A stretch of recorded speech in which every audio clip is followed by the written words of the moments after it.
एक बड़ा ही धनवान आदमी एक गांव में रहता था।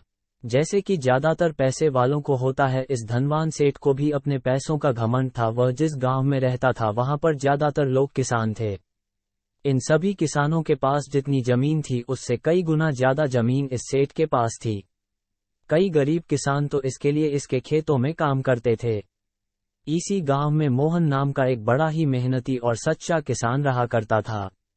मोहन का परिवार थोड़ा बड़ा था। उसके परिवार में उसके बूढ़े माँ बाप, पत्नी और 3 बच्चे थे जो अभी काफी छोटे थे। मोहन के पास ज्यादा जमीन नहीं थी, लेकिन जितनी भी थी उसमें वह बड़ी मेहनत करता और अपने परिवार का पेट पालने लायक अनाज उगा लेता था।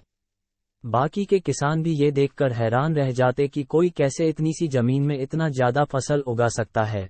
एक वर्ष उस गांव में काफी ज्यादा बारिश हुई, जिसके चलते कई किसानों की फसलें बर्बाद हो गई, जिनमें से एक मोहन भी था।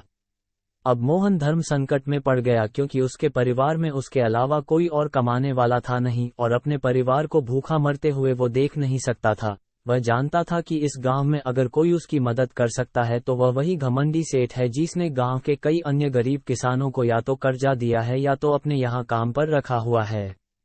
हाथ पर हाथ धरे बैठे रहने के बजाय उसने इस सेठ के पास जाने का फैसला किया और एक दिन उनके पास पहुंच गया। सेठ के पास पहुंचकर मोहन बोला, सेठ जी, आपकी बहुत मेहरबानी होगी अगर आप मुझे थोड़ा सा कर्जा दे दे, जिससे मैं अपने खेतों में फिर से कोई फसल उगा सकूं, या फिर आप मुझे अपने यहाँ नौकरी दे दे ताकि मेरे परिवार को 2 वक्त का खाना मिल सके।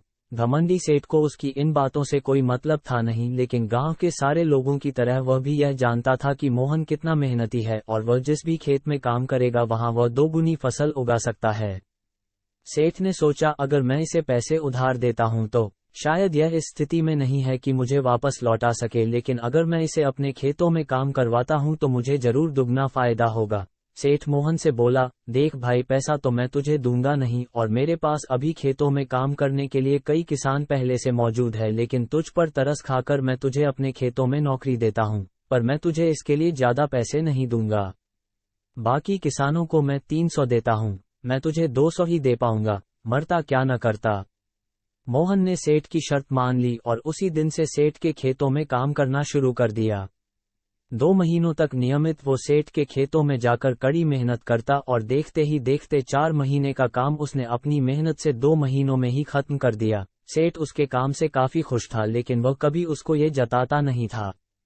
जब सेठ ने देखा कि उसका खेतों का काम अब खत्म हो चुका है, अगर वह मोहन को काम से निकाल देता है तो उसके 2 महीनों के पैसे बच जाएंगे, तब सेठ ने मोहन को काम से निकालने का फैसला किया।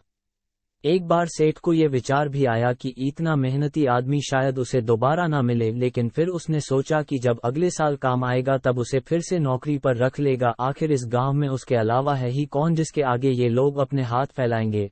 एक दिन सेठ ने मोहन को अपने पास बुलाकर उसको उस दिन का पैसा दिया और साथ में ये भी कहा कि कल से तुमको काम पर आने की जरूरत नहीं है। अब मेरे पास तुम्हारे लिए कोई काम नहीं बचा है। जब मेरे पास काम आएगा तो मैं तुम्हें बुला लूंगा। ये सुनकर मोहन का दिल बैठ गया।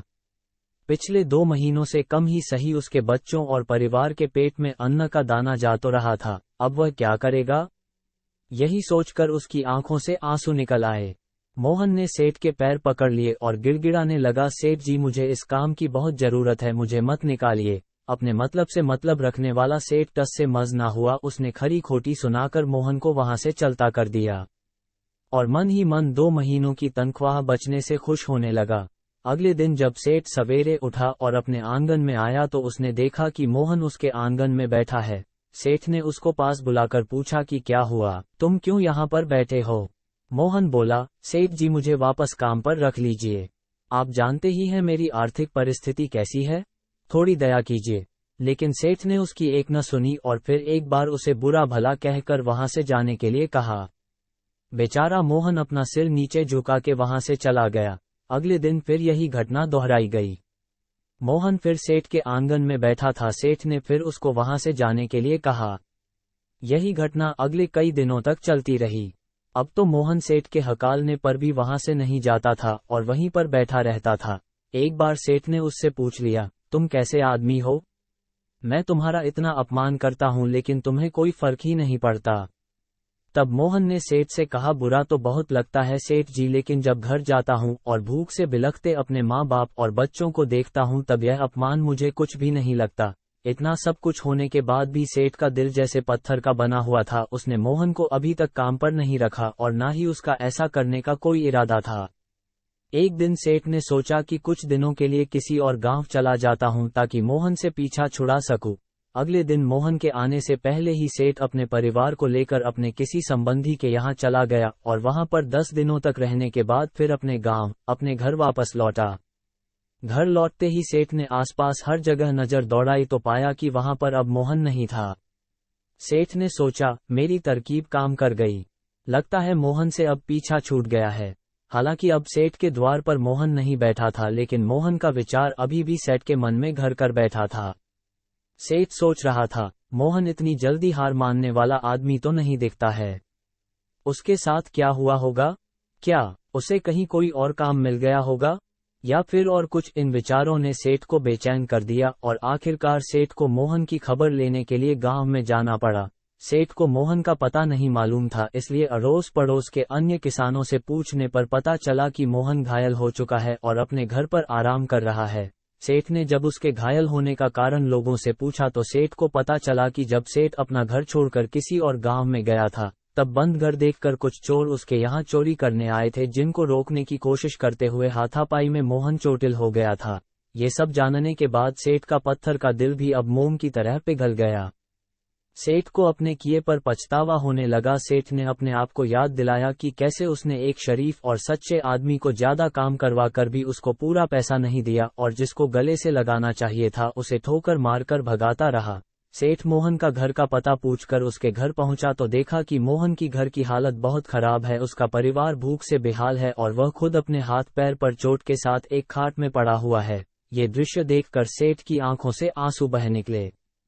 सेठ ने मोहन के पास जाकर उससे सच्चे दिल से माफी मांगी, उसको उसकी मेहनत के पैसे दिए, उसका इलाज करवाया और उसको हमेशा के लिए अपने यहाँ काम पर रख लिया।